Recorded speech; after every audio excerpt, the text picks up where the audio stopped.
Hello friends, कैसे हैं आप।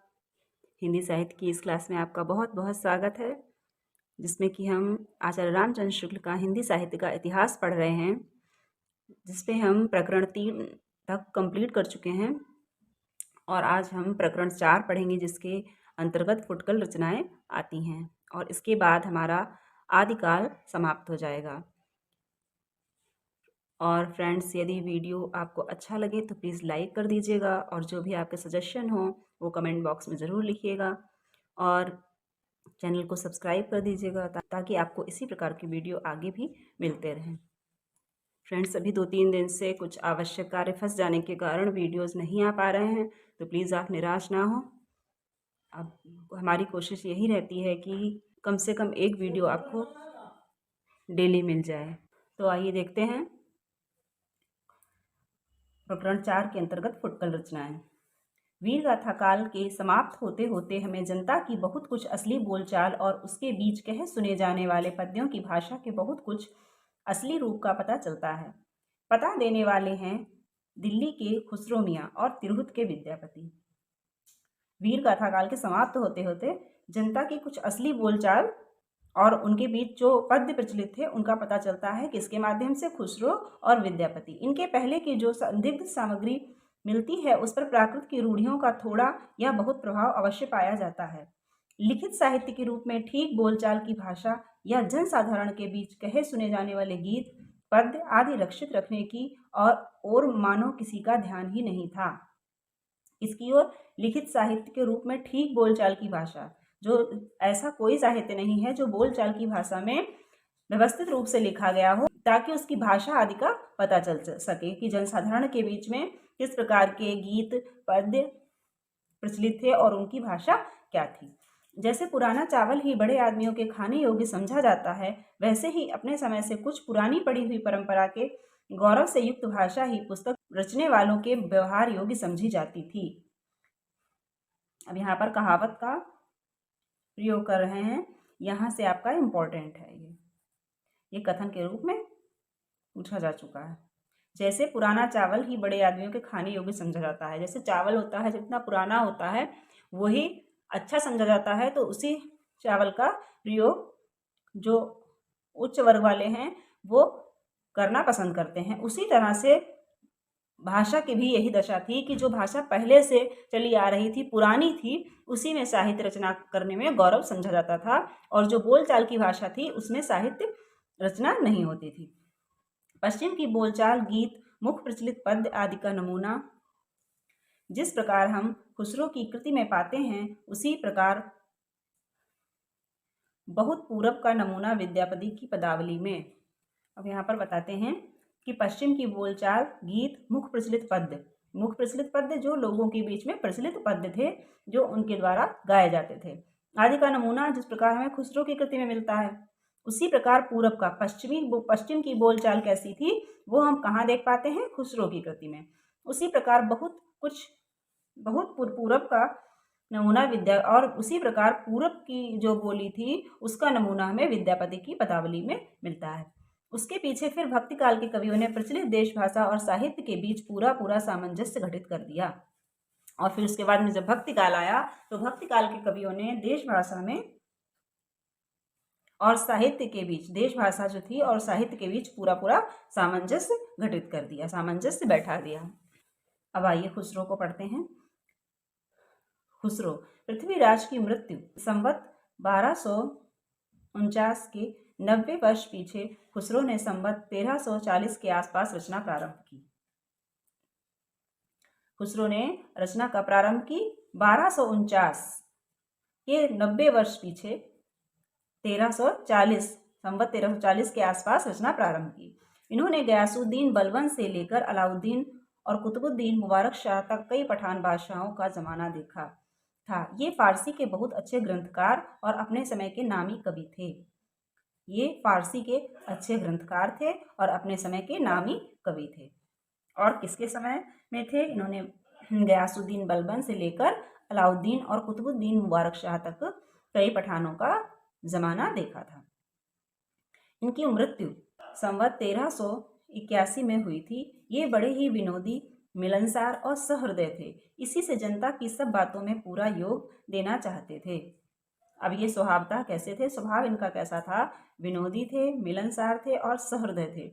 इसी से ये जनता की बातों में पूरा योगदान देना चाहते थे। जनता की बातों को ही इन्होंने अधिकतर अपने साहित्य में उठाया है और जनता के मनोरंजन के लिए ही अपने मुक्तक काव्य की रचना की है। जिस ढंग के दोहे, तुकबंदियां और पहेलियां आदि साधारण जनता को बोलचाल में इन्हें प्रचलित मिली, इन्होंने देखा कि साधारण की बोलचाल की जो भाषा थी उसमें जनता में किस प्रकार की पहेलियां प्रचलित थी, दोहे प्रचलित थे, उसी ढंग की गद्य पहेलियां आदि कहने की उत्कंठा इन्हें भी हुई। तो इन्होंने सोचा कि जो जनता पद, पहेलियों आदि को कहना पसंद करती है, अपनी बातचीत में प्रयोग करना पसंद करती है, तो उसी प्रकार का इन्होंने दोहे, पहेलियां आदि, मुकरियां आदि रचना प्रारंभ किया। वही रचने की इनकी भी इच्छा हुई। इनकी पहेलियां और मुकरियां प्रसिद्ध हैं। इसमें उक्ति वैचित्र की प्रधानता है। इनकी पहेलियां और मुकरियां प्रसिद्ध हैं, इसमें उक्ति वैचित्र की प्रधानता है। यद्यपि कुछ रसीले गीत और दोहे भी इन्होंने कहे हैं। उक्ति वैचित्र फ्रेंड्स वो होता है जिसमें कोई उक्ति जो है विचित्रता के साथ कही जाए, कोई किसी कथन को कहने का ढंग अनोखा हो, वो उक्ति वैचित्र कहलाता है। यद्यपि कुछ रसीले गीत और दोहे भी इन्होंने और गीत आदि भी इन्होंने कहे हैं। यहाँ इस बात की ओर ध्यान दिला देना आवश्यक प्रतीत होता है कि काव्य भाषा का ढांचा अधिकतर शौरसेनी या पुरानी ब्रजभाषा का ही बहुत काल से चला आता था। अतः जिस पश्चिमी प्रदेश की बोलचाल खड़ी होती थी उसमें भी जनता के बीच प्रचलित पद्यों, तुकबंदियों आदि की भाषा ब्रजभाषा की ओर झुकी हुई रहती थी। यहाँ इस बात की ओर ध्यान देना आवश्यक है कि काव्य भाषा का ढांचा अधिकतर शौरसेनी या पुरानी ब्रजभाषा का ही बहुत काल से चला आ रहा था। अतः जिन पश्चिमी प्रदेशों में बोलचाल की भाषा खड़ी होती थी या खड़ी बोली हो गई थी, उनमें भी जनता के बीच पद्य और तुकबंदियां जो थे वो ब्रजभाषा में ही प्रचलित थे। इसी से खुसरो की हिंदी रचनाओं में भी दो प्रकार की भाषा पाई जाती है। इसी से जो है खुसरो की रचनाओं में भी दो प्रकार की भाषा मिलती है। एक तो मिलती है ठेठ कड़ी बोलचाल और पहेलियों, मुकरियों और दो सुखनों में मिलती है। तो खुसरो की जो पहेलियां, मुकरियां और दो सुखने हैं, इसमें कौन सी भाषा मिलती है? खड़ी बोलचाल की भाषा, ठेठ खड़ी बोली। यद्यपि उनमें भी कहीं कहीं ब्रजभाषा की झलक है, पर गीतों और दोहों की भाषा ब्रज या मुख्य प्रचलित काव्य भाषा है। तो यहाँ पर आपके दो क्वेश्चन बन रहे हैं कि जो खुसरो की पहेलियां, मुकरियां और दो सुखने हैं, उनकी भाषा क्या है? तो उनकी भाषा ठेठ खड़ी बोली है और जो गीत और दोहे आदि प्रचलित हैं उनकी भाषा ब्रज या मुख्य प्रचलित काव्य भाषा है, बोलचाल की काव्य भाषा है। अब यहाँ से खुसरो की पदावली में पीछे से भी कुछ मुकरियां या पहेलियां आदि पद गीत जोड़ दिए गए हैं। उन्हीं के संबंध में आचार्य शुक्ल कहते हैं कि जैसे उनका एक हुक्के वाली पहेली है, वो हुक्का उस समय प्रचलित नहीं था क्योंकि उस समय हिंदुस्तान में तंबाकू का प्रचार नहीं हुआ था। तो उससे ये पता चलता है कि ये जो पहेली है वो बाद में जोड़ी हुई है। अब खुसरो की भाषा के कुछ यहाँ पर नमूने दिए हैं, उन्हें देखते हैं। खुसरो का लक्ष्य जनता का मनोरंजन था, पर कबीर धर्मोपदेशक थे। खुसरो के लगभग 200 वर्ष पीछे कबीर हुए हैं, उनकी भी जो भाषा मिलती है वो जो ठेठ राजस्थानी पंजाबी मिश्रित, तो उनकी कुछ भाषा जो है वो खुसरो से मिलती जुलती है। इसी पर आचार्य शुक्ल यहाँ कह रहे हैं, खुसरो का लक्ष्य जनता का मनोरंजन था, पर कबीर धर्मोपदेशक थे। अतः उनकी बानी पोथियों की भाषा का सहारा कुछ न कुछ खुसरो की अपेक्षा अधिक लिए हुए है। इसलिए कबीर कौन थे? धर्मोपदेशक थे। और खुसरो कौन थे? जो जनता का मनोरंजन करने के लिए साहित्य रचते थे। तो इनकी जो भाषा है उसमें साधारण जनता की बोलचाल की भाषा अधिक है, जबकि कबीर धर्मोपदेशक थे तो इनकी भाषा जो है पोथियों और बानियों में जो चली आ रही भाषा थी वो भाषा है। ये अंतर खुसरो और कबीर की भाषा में है। नीचे खुसरो की कुछ पहेलियां और गीत दिए जाते हैं। अब यहाँ पर खुसरो की पहेलियां और गीत दिए हुए हैं, ये सभी इम्पॉर्टेंट हैं और आपने सुने भी होंगे। एक थाल मोती से भरा, सबके सिर पर औंधा धरा, चारों ओर वह थाली फिरे, मोती उससे एक ना गिरे। अर्थात आकाश। एक नार ने अचरज किया, सांप मारे पिंजड़े में दिया, जो जो सांप ताल को खाए, सूखे ताल सांप मरे जाए। तो ये दिया बाती। इस तरह की पहेलियाँ जो हैं खुसरो की आपने सुनी भी होंगी और ये प्रसिद्ध भी हैं, पंक्तियों के रूप में भी आ सकती हैं और आती भी हैं। खुसरो की ये सारी पंक्तियाँ इम्पोर्टेंट हैं। एक नार दो कोले बैठी, टेढ़ी होके बिल में बैठी, जिसके बैठे हुए उसे सुहाए, खुसरो उसके बल बल जाए, अर्थात पाजामा। अर्थ जो इसका बूझेगा मुंह देखो तो सूझेगा। ये दर्पण मतलब आईना, शीशा। अब ये आपने इनकी पहेलियों का नमूना देखा। ऊपर के शब्दों में खड़ी बोली का कितना निखरा रूप है। अब इसके स्थान पर ब्रजभाषा। तो इन्होंने पहेलियों में जो ठेठ खड़ी बोली का प्रयोग किया है उसका उदाहरण ये था। अब जो ब्रजभाषा इन्होंने प्रयोग की है उसका देखिए। चूक भई कुछ वासो ऐसी, देश छोड़ भयो परदेसी, एक नार पिया को भानी, तन वाको सगरा ज्यों पानी, मास वाके नहीं नेक, हाड़ हाड़ में वाके छेद, मोह अचंभो आवत ऐसे, वामे जीव बसत है कैसे। अब नीचे के दोहे और गीत बिल्कुल ब्रजभाषा अर्थात मुख्य प्रचलित काव्य भाषा में देखिए। ये ब्रजभाषा, अब ये जो मुख्य प्रचलित ब्रजभाषा थी उसमें देखिए इनके दोहे और गीत। उज्ज्वल वर्ण अधीन तन एक चित्त दो ध्यान, देखत में तो साधु है निपट पाप की खान। तो इस प्रकार जो है ये पंक्तियां जो हैं खुसरो की सारी ही पंक्तियां बहुत इंपॉर्टेंट हैं। तो आप इनका स्क्रीनशॉट ले लीजिए और इसको ध्यान में रखिएगा। ये ज़िहाल मिस्की, मकुन तगाफुल, ये हज़रत निजामुद्दीन चिश्ती, ज़रज़री बख्शपीर, मेरा जोगना नबेलरा भय हो गुलाल, और ये जो है गोरी सोबे सेज पर मुख पर डारे केस, चल खुसरोगर आपने रैन भई चौदेस। ये कई बार एग्जाम्स में पूछा जा चुका है। खुसरो की जितनी भी पंक्तियां यहाँ पर दी हैं सारी की सारी इम्पॉर्टेंट हैं। तो इनका आप स्क्रीनशॉट ले लीजिए और इनको कई बार ध्यान से पढ़ लीजिएगा। विद्यापति अपभ्रंश के अंतर्गत इनका उल्लेख हो चुका है, पर जिसकी रचना के कारण ये मैथिल कोकिल कहलाए वह इनकी पदावली है। तो विद्यापति को मैथिल कोकिल किस रचना के आधार पर कहा गया है? तो वो है इनकी पदावली। इन्होंने अपने समय की प्रचलित मैथिली भाषा का व्यवहार किया। इनके समय में जो मैथिली भाषा प्रचलित थी उसका इन्होंने व्यवहार किया, उसका उपयोग किया। विद्यापति को बंग भाषा वाले अपनी ओर खींचते हैं। सर जॉर्ज ग्रियर्सन ने भी बिहारी और मैथिली को मागधी से निकली होने के कारण हिंदी से अलग माना है। तो सर जॉर्ज ग्रियर्सन ने भी बिहारी और मैथिली को मागधी से निकली होने के कारण हिंदी से अलग माना है, पर केवल भाषा शास्त्र की दृष्टि से कुछ प्रत्ययों के आधार पर ही साहित्य का विभाजन नहीं किया जा सकता। कोई भाषा कितनी दूर तक समझी जाती है इसका विचार भी तो आवश्यक होता है। किसी भाषा का समझा जाना अधिकतर उसकी शब्दावली पर अवलंबित होता है। यदि ऐसा न होता तो उर्दू और हिंदी एक ही साहित्य माना जाता है, क्योंकि इसकी शब्दावली अलग है, उर्दू की, हिंदी की शब्दावली अलग है, इसलिए ये भाषाएं अलग हैं। भाषा का अलग होना आचार्य शुक्ल ने शब्दावली के आधार पर माना है। इसी तरह जब जॉर्ज ग्रियर्सन कहते हैं कि विद्यापति की पदावली जो कि मैथिली में रचित है तो उसको हिंदी के अंतर्गत नहीं लेना चाहिए, उसी पर तर्क देते हुए आचार्य शुक्ल कहते हैं, खड़ी बोली बांगड़, ब्रज, राजस्थानी, कन्नौजी, बैसवारी, अवधी इत्यादि में रूपों और प्रत्ययों का इतना भेद होते हुए भी सब हिंदी के अंतर्गत आती हैं। खड़ी बोली अलग है, बांगड़ू अलग है, ब्रज राजस्थानी अलग है, कन्नौजी अलग है, ये सारी भाषाएं अलग अलग हैं, परंतु सभी ये हिंदी के अंतर्गत ही आती हैं। इनके बोलने वाले एक दूसरे की बोली समझते हैं। बनारस, गाजीपुर, बलिया आदि जिलों में आयल, आयल, गयल, गईल, हमरा, तोहरा आदि बोले जाने पर भी वहाँ की भाषा हिंदी के सिवाय दूसरी नहीं कही जा सकती। कारण है शब्दावली की एकता। यहाँ भी उन्होंने कहा है कि जिस भाषा की शब्दावली एक होती है वो भाषा एक होती है। अतः जिस प्रकार हिंदी साहित्य बीसल देवरासों पर अपना अधिकार रखता है उसी प्रकार विद्यापति की पदावली पर भी। अब यहाँ पर कहते हैं कि जिस प्रकार हिंदी साहित्य बीसल देव पर अपना अधिकार रखता है, बीसल देवरासों पर, जैसे बीसल देवरासों को हिंदी की रचना हिंदी के अंतर्गत माना जा सकता है, उसी प्रकार विद्यापति की पदावली को भी हिंदी के अंतर्गत माना जा सकता है। विद्यापति की पदावली पर भी हिंदी साहित्य का ही अधिकार है। विद्यापति के पद अधिकतर श्रृंगार के ही हैं, जिनमें नायक और नायिका राधा कृष्ण हैं। इन पदों की रचना जयदेव के गीत काव्य के अनुकरण पर ही शायद की गई हो। इनका माधुर्य अद्भुत है। विद्यापति की पदावली जो है उसमें नायक और नायिका राधा कृष्ण हैं, और ये किसके अनुकरण पर की गई रचना है?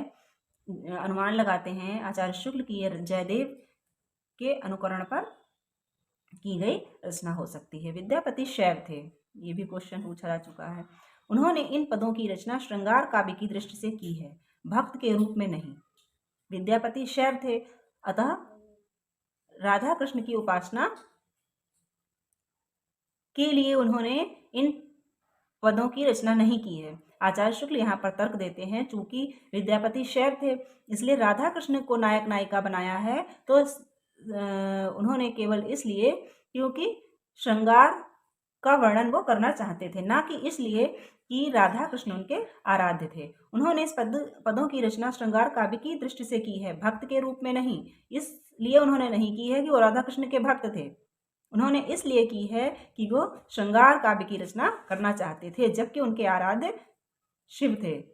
इसीलिए विद्यापति को शैव कहा गया है। विद्यापति को कृष्ण भक्तों की परंपरा में न समझना चाहिए, इसीलिए आचार्य शुक्ल कहते हैं विद्यापति को कृष्ण भक्तों की परंपरा में नहीं समझना चाहिए। ये भी इम्पोर्टेंट है कि ये किसका कथन है कि विद्यापति को कृष्ण भक्तों की परंपरा में न समझना चाहिए।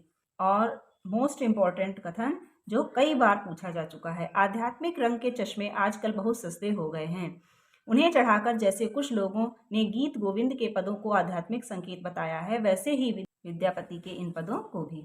अब आचार्य शुक्ल यहाँ पर कहते हैं कि कोई भी पद जो श्रृंगार काव्य के लिए रचे गए हैं उनको आध्यात्मिक दृष्टि दे देना आजकल बहुत आम बात हो गई है।